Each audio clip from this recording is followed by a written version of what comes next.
BBC दुनिया में आज देखिए बांग्लादेश की खौफनाक सीक्रेट जेल। बांग्लादेश की उस सीक्रेट जेल से बीबीसी की एक्सक्लूसिव रिपोर्ट, जहां शेख हसीना के शासन के दौरान कैद किए जाते थे लोग। सामने आई टॉर्चर की खौफनाक कहानियां। स्वागत है आपका बीबीसी दुनिया में। मैं हूं सारिका सिंह। बांग्लादेश के अलावा कार्यक्रम में आज न्यूक्लियर डील पर ईरान और अमेरिका में जारी बातचीत के बीच परमाणु कार्यक्रमों की निगरानी करने वाली यूएन की संस्था के चीफ ने कहा, परमाणु बम बनाने के काफी करीब पहुंच गया ईरान।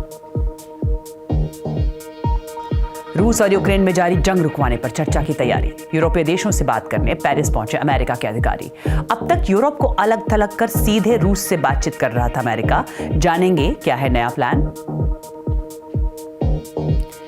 और क्या पृथ्वी के अलावा कहीं और भी है जीवन? सुलझ सकती है गुत्थी।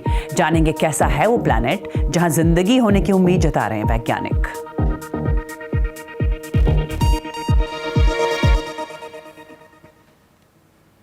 आठ महीने पहले भारत के पड़ोसी देश बांग्लादेश में शेख हसीना सरकार के खिलाफ प्रदर्शन हुए थे। इसके बाद उन्हें पद भी छोड़ना पड़ा और देश भी।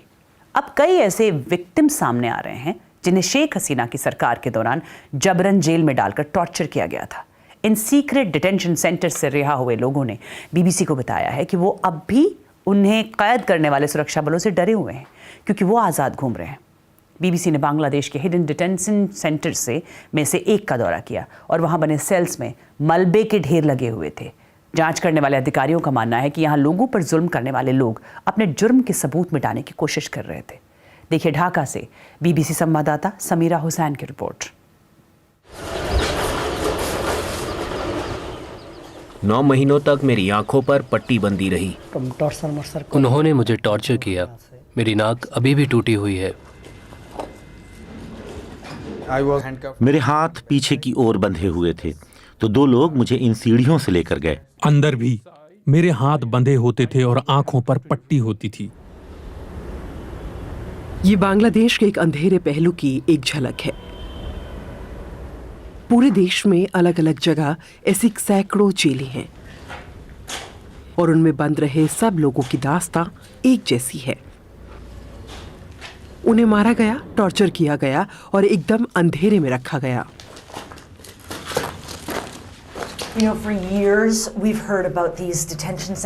कई सालों से हम इन डिटेंशन सेंटर्स के बारे में सुनते आए थे, मगर पहली बार हम इन्हें देख पा रहे हैं। ये देखिए कितना छोटा कमरा है, फिर भी इसे 7 सेल्स में बांटा गया है।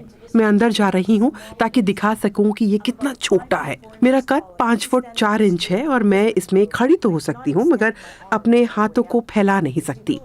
लेकिन अगर मैं बगल वाले सेल में जाऊं तो ना मैं सीधी खड़ी हो सकती हूं और ना ही अपने हाथों को फैला सकती हूं। सोचिए कि लोगों ने इन्हीं सेल्स में हफ्ते, महीने और कई साल गुजारे हैं।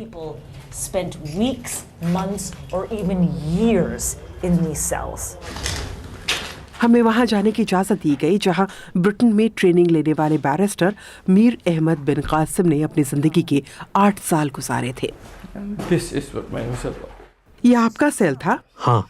इनके जिस्म और रूह दोनों पर गहरे जख्म हैं। ऐसा लगता था कि मुझे जिंदा दफना दिया गया है। बाहरी दुनिया से बिल्कुल अलग थलग पड़ जाने के कारण ये मौत से भी बुरा था। इसे काफी ध्यान से बनाया गया था ताकि कैदियों को मौत से भी बुरा एहसास करवाया जाए। शेख हसीना को हटाए जाने के बाद ही इन्हें आजादी मिल पाई। बीबीसी ने हजारों विक्टिम्स में से 6-7 लोगों से बात की। उन्होंने बताया कि राजनीतिक विरोध की वजह से उन्हें जबरन गायब कर दिया गया था। जांच करने वालों का कहना है कि ऐसा करने के आदेश ऊपर से आए थे। सभी मामलों में हमने ये पाया कि ये सब बड़े पैमाने पर हुआ और इसके पीछे प्रधानमंत्री का हाथ था। इस जगह से जुड़े अधिकारियों ने बताया कि जितनी भी मौतें हुई हैं वो प्रधानमंत्री की मंजूरी या आदेश के बाद हुई हैं। सरकार विरोधी प्रदर्शन के बाद सत्ता से बाहर होने से पहले तक शेख हसीना ने बेहद सख्ती से शासन चलाया।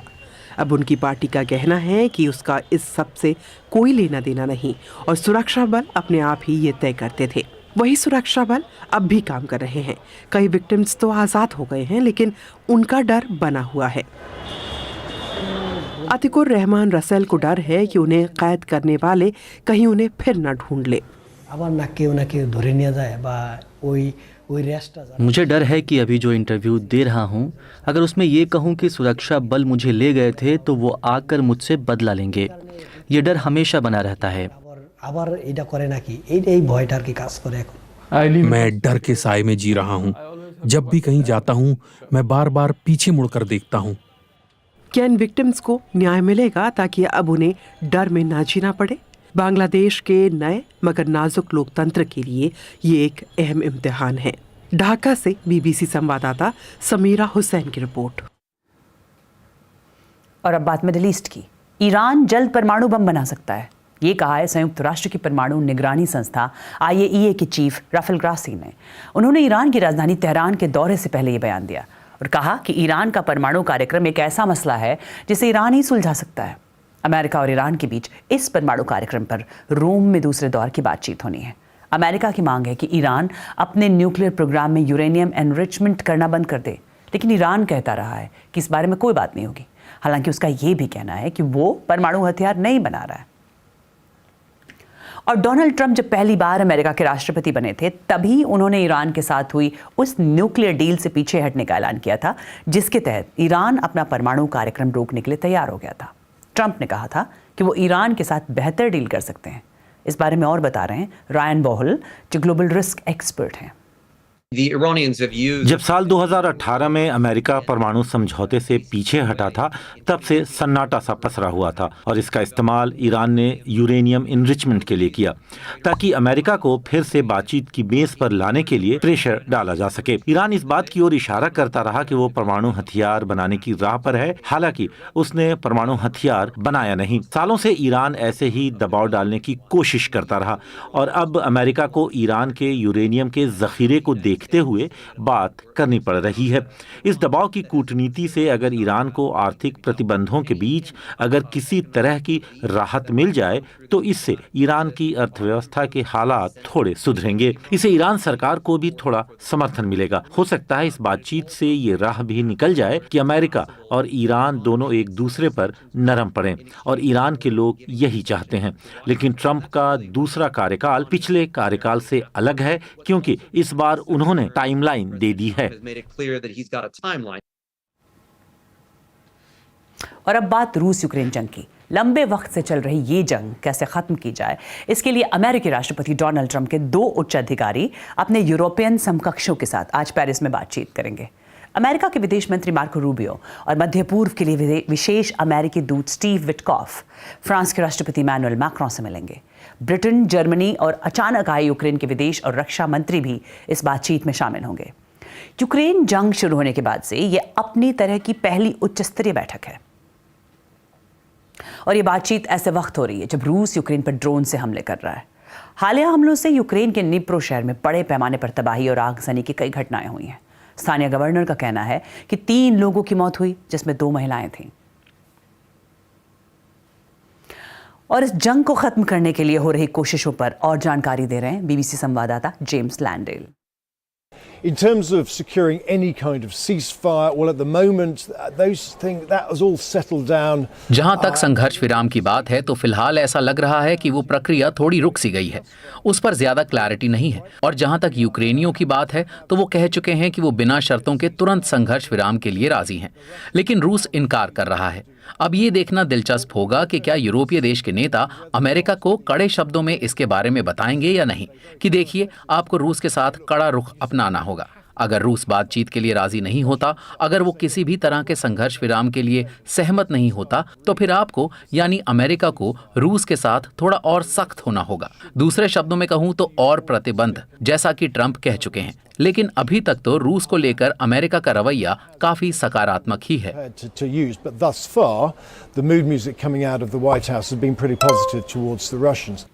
7 अक्टूबर 2023 को इजराइल पर हमास के हमले के बाद से गाजा में जो जंग छिड़ी उसने बड़ा संकट पैदा कर दिया। इजराइल लगातार गाजा में हवाई हमले कर रहा है। हमास के अधिकारियों ने कहा है कि इजराइल ने जंग की वजह से विस्थापित हुए फलस्तीनियों के कई कैंपों पर हमले किए हैं जिनमें कम से कम 25 लोग मारे गए हैं।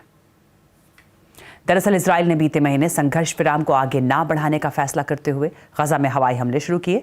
वो हमास पर दबाव बनाना चाहता है कि वो अपनी कैद में मौजूद सारे इजरायली बंधकों को रिहा कर दे। इजरायली टैंकों और सैनिकों ने भी गजा में आगे बढ़ना जारी रखा है और इसराइल ने अब तक गजा के 30% इलाके पर कब्जा करते हुए इसे सिक्योरिटी जोन घोषित कर दिया है। बीते रोज इसराइल के रक्षा मंत्री इसराइल काट्स ने कहा था कि जंग खत्म होने के बाद भी इस सिक्योरिटी जोन में इजरायली सेना मौजूद रहेगी ताकि इजरायलियों को सुरक्षित रखा जा सके। और यूएन के मुताबिक इसराइल और हमास में संघर्ष विराम टूटने के बाद से अब तक 4,20,000 लोग विस्थापित हो चुके हैं। इस बीच इसराइल ने 2 दिन पहले हमास को एक समझौते का प्रस्ताव भी भेजा था। इस प्रस्ताव के तहत गजा में 45 दिनों तक जंग रोकनी है। हमास इस पर सोच विचार कर रहा है, मगर गजा के हालात बिगड़ते जा रहे हैं। हमास पर दबाव बनाने के इरादे से इसराइल ने मानवीय मदद को गजा जाने से रोका हुआ है। हमास ने कहा है कि इसराइल गजा के लोगों के लिए भूखमरी के हालात पैदा कर रहा है, जो युद्ध अपराध है। और गजा के हालात पर यरूशलेम से और जानकारी दे रही हैं बीबीसी संवाददाता योलान nail. So it's now more than 6 weeks since Israel sealed all the crossings going into Gaza. Israel ने 6 हफ्ते से भी ज्यादा वक्त से गजा जाने वाली हर तरह की सप्लाई रोक दी है। फ्यूल, खाना और दवाएं सब कुछ बंद है। अब तो यूएन की एजेंसी से जानकारी मिल रही है कि जो कुछ चीजें गजा में जमा की गई थी वो जल्दी से खत्म हो रही हैं। यूएन की ह्यूमैनिटेरियन एजेंसी ने कहा कि गजा में जंग शुरू होने से अब तक का सबसे बड़ा मानवीय संकट उभर रहा है और गजा के लिए लगाई गई इसी नाकेबंदी के खुलने के कोई संकेत नहीं है। For this renewed blockade of Gaza.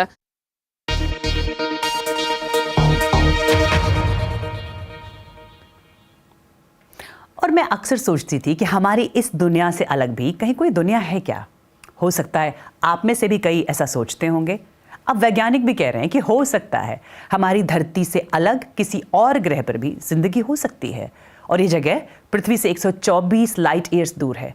Light year यानी 1 साल में रोशनी जितनी दूरी तय करती है। रिसर्चर्स को उस ग्रह के वायुमंडल में कुछ ऐसे मॉलिक्यूल्स मिले हैं जिन्हें हमारी धरती पर रहने वाले जीव पैदा करते हैं। देखिए बीबीसी संवाददाता पल्लव घोष की रिपोर्ट। क्या बेहद दूर के इस ग्रह में जीवन हो सकता है? 18 महीने पहले वैज्ञानिकों को K2-18b प्लैनेट के वायुमंडल में गैस के ऐसे मॉलिक्यूल्स होने के संकेत मिले थे जो जीवन पैदा कर सकते हैं। इस खोज में जुटे वैज्ञानिकों ने मुझे बताया कि अब और सबूत मिले हैं। ये अब तक का सबसे ठोस संकेत है, इसे नकारा नहीं जा सकता। तो मैं यकीन के साथ कह सकता हूं कि हम 1 या 2 साल में इसकी पुष्टि कर लेंगे। अगर ऐसा होता है तो इससे ब्रह्मांड के दूसरे हिस्सों में भी जिंदगी की संभावना के बारे में क्या पता चलेगा? मुझे लगता है कि अगर हम K2-18b पर जिंदगी का पता लगा लेते हैं तो इसका मतलब ये होगा कि गैलेक्सी में और जगह भी जीवन होगा।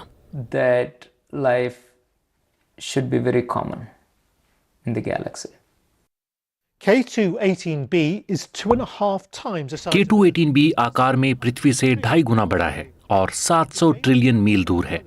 ये ग्रह जिस तारे की परिक्रमा कर रहा है उसकी रोशनी जब इस ग्रह के वायुमंडल से होकर जेम्स वेब टेलीस्कोप तक पहुंचती है तो ये टेलीस्कोप अंदाजा लगा लेता है कि वायुमंडल किन किन चीजों से बना हुआ है। इसके केमिकल स्ट्रक्चर से ऐसा लगता है कि इसमें ऐसे मॉलिक्यूल्स हैं जिन्हें पृथ्वी पर रह रहे जीव ही पैदा कर सकते हैं और ये यहाँ जिंदगी मुमकिन होने के ठोस संकेत हैं। प्रोफेसर मधुसूदन की टीम अपनी खोज पर साइंटिफिक पेपर तैयार कर रही है। भले ही मॉलिक्यूल्स की मौजूदगी के और सबूत मिले हैं मगर वो पक्के तौर पर नहीं कह सकते कि वाकई ऐसा है।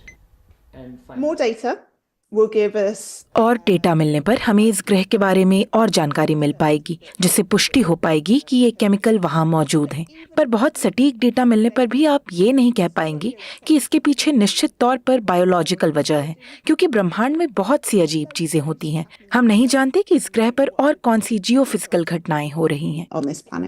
K2-18b से आए हालिया नतीजे आखिरी नहीं हैं, पर एस्ट्रोनॉमर्स मानते हैं कि वो विज्ञान के सबसे बड़े सवालों में से एक का जवाब खोजने के बेहद करीब हैं। सवाल कि क्या हम ब्रह्मांड में वाकई अकेले हैं? बीबीसी संवाददाता पल्लव घोष की रिपोर्ट। और अब दुनिया की कुछ और खबरें बीबीसी ग्लोबल राउंडअप में।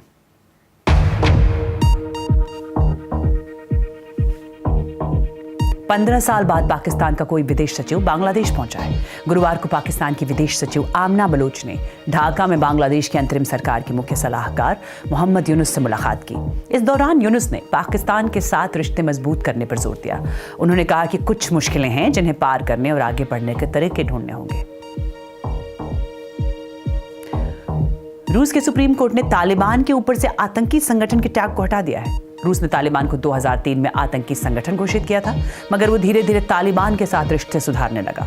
ये फैसला सिर्फ प्रतीकात्मक है, क्योंकि ऐसी उम्मीद नहीं है कि रूस अफगानिस्तान की तालिबान सरकार को औपचारिक तौर पर मान्यता देगा। हालांकि कुछ मध्य पूर्व एशियाई देश तालिबान सरकार के साथ आधिकारिक तौर पर रिश्ता जोड़ चुके हैं। दक्षिण अमेरिकी देश कोलंबिया की सरकार ने येलो फीवर के मामलों में बढ़ोतरी के बाद पूरे देश में हेल्थ इमरजेंसी घोषित कर दी है।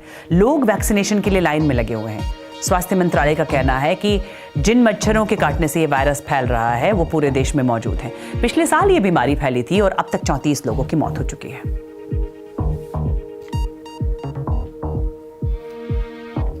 और ग्लोबल मार्केट में सोने की कीमत एक और रिकॉर्ड स्तर पर पहुंचने के करीब है। अंतर्राष्ट्रीय बाजार में बुधवार को एक वक्त पर 10 ग्राम सोने की कीमत 95,000 रुपए से ज्यादा पहुंच गई थी। इस साल अब तक सोने की कीमत में 30% की बढ़ोतरी हो चुकी है। डोनाल्ड ट्रंप के टैरिफ और चीन के साथ ट्रेड वॉर को देखते हुए निवेशक गोल्ड को सुरक्षित मान रहे हैं।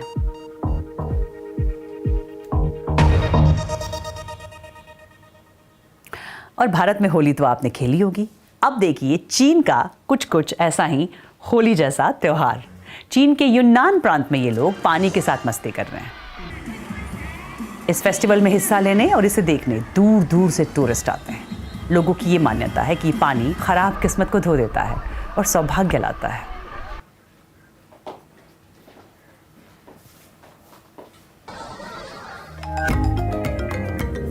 और ब्रिटेन में कुदरत ने जैसे रंगों की होली खेली है। वहाँ के टर्नर हिल में ट्यूलिप खिले हैं और हर ओर जैसे रंग ही रंग बिखरे हैं।